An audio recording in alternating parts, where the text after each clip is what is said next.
अस्सलाम वालेकुम वरहमतुल्लाहि वबरकातुहू। मोहतरम नाज़रीन, आज के इस एपिसोड के अंदर हम अरबों के उन हालात के बारे में जानेंगे जो उनकी ज़िंदगी के हालात थे। पिछले एपिसोड के अंदर हमने अरब वालों के मजहबी हालात के बारे में सुना था। आज इंशाअल्लाह उन अरब वालों के जो हालात थे उन हालात को हम कुछ अलग अलग तरीके से डिवाइड कर सकते हैं। पहले वो लोग थे जो लोग जिन लोगों के अंदर औरतों के मसाइल के एतबार से वो लोग औरतों के साथ क्या बर्ताव करते थे, जो अशराफुन नास कहे जाते थे, मतलब ख़ानदान के बड़े लोग जिन्हें कहा जाता था, वो लोग उनके अंदर औरतों और मर्दों को अक्सरियत में यकसानियत थी, यानी बराबरी थी। मर्दों को भी कुछ हैसियत हासिल थी, औरतों को भी कुछ हैसियत हासिल थी। लिहाजा इनके अंदर औरतों को इज़्ज़त दी जाती थी। दूसरे कुछ तबके के वो लोग थे जिनके अंदर औरतें जो थी सिर्फ़ और सिर्फ ज़िनाकारी, बदकारी और गंदे कामों के अलावा औरतों को इस्तेमाल ही नहीं किया जाता था। यानी सिर्फ जो वैल्यू और जो उनकी कैफियत थी औरतों की, सिर्फ और सिर्फ इतनी ही कैफियत थी, इतनी अहमियत थी उन औरतों की कि उनको सिर्फ और सिर्फ ज़िनाकारी, बदकारी के लिए रखा जाता था। कुछ औरतें वो थी कि जो उन औरतों और उन बच्चियों को अरब लोग शर्म, हया और फ़क्र, फाका, गरीबी और भुखमरी की वजह से, इस वजह से डर कर लोग कुछ अपनी लड़कियों को ज़िंदा दफन कर देते थे। यानी कुछ कैटेगरीज़ आई है अरब के अंदर औरतों के हालात, यानी इनकी अंदरूनी ज़िंदगी के बारे में है कि ये लोग औरतों के साथ क्या इनका रवैया था, क्या हालात थे इनके साथ औरतों के।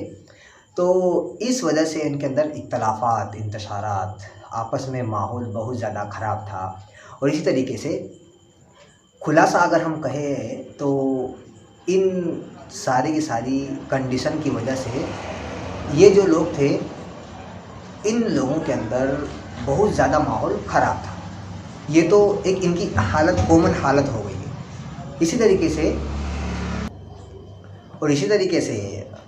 इनके इक्तिसादी हालत क्या थे, यानी इनका इनकम सोर्स क्या था, किस तरह ये लोग आमदनी इनकी आया करती थी, पैसे कहाँ से ये लोग कमाते थे। तो इसके बारे में आता है कि इनकी जो इक्तिसादी हालत थी बहुत ही बेकार, खस्ता हालत थी। किस वजह से? क्योंकि इनके जो हालात जो ज़िंदगी के अंदर इनका जो माहौल था, इन औरतों का जो, उन औरतों के बारे में जो बतलाया गया, जो इनके माशरे के हालात थे, उस हालत पर पूरी डिपेंड करती थी। और इसी वजह से इस हालत की वजह से इनकी इक्तिसादी हालत, यानी इनके जो पैसे आवक थी, वो आवक निहायत ही बेकार थी। ठीक है। और इसी तरीके से ये जो लोग थे, इनके अंदर ये लोग जो सही से कमा पाते थे, उन 4 महीनों के अंदर कमा पाते थे, जिन 4 महीनों को अल्लाह रब्बुल आलमीन ने हराम करार दिया, हुर्मत वाला करार दिया। यानी 4 महीने के अंदर ये लोग चैन सुकून से थोड़े बहुत सही से इनके बाज़ार लगते थे, उकाज़ वगैरह के बाज़ार लगते थे, जिन बाज़ार के अंदर इनकी इनकम, ये लोग पैसे अच्छे से कमा लेते थे। क्यों? क्योंकि इनके अंदर ये जो गलत काम है, जुल्म, ज़्यादती, एक दूसरे से लड़ाई झगड़ा करना, क्योंकि उन औरतों के इस कैफियत की वजह से बहुत ज़्यादा लड़ाई झगड़े, एक दूसरे से जंग और जिदाल चालू रहती थी।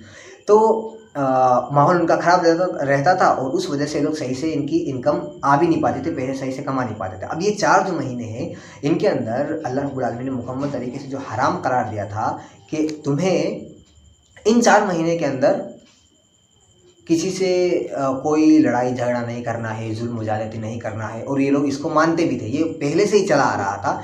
लिहाजा इस वजह से 4 महीने कुछ सुकून से ये लोग कमा लिया करते थे। और इसी तरीके से दूसरा जो सोर्स था पैसे कमाने का, दूसरा जो ज़रिया था, खेती और बाड़ी किया करते थे। अब इतने सारे लोग कहाँ खेती बाड़ी करेंगे, तो इससे कुछ इनकी आमदनी हुआ करती थी। इनकी जो औरतें थी, इनकी औरतें तो अक्सरियत अरबों की औरतें सूत काटती थी। जिस तरह कपड़ा, हमारे यहाँ कपड़ा बुनते हैं, वहाँ पर इनके अंदर कपड़े के अंदर कुछ कारीगरी होती है, उस तरीके से ये लोग सूत काटते थे। अच्छा,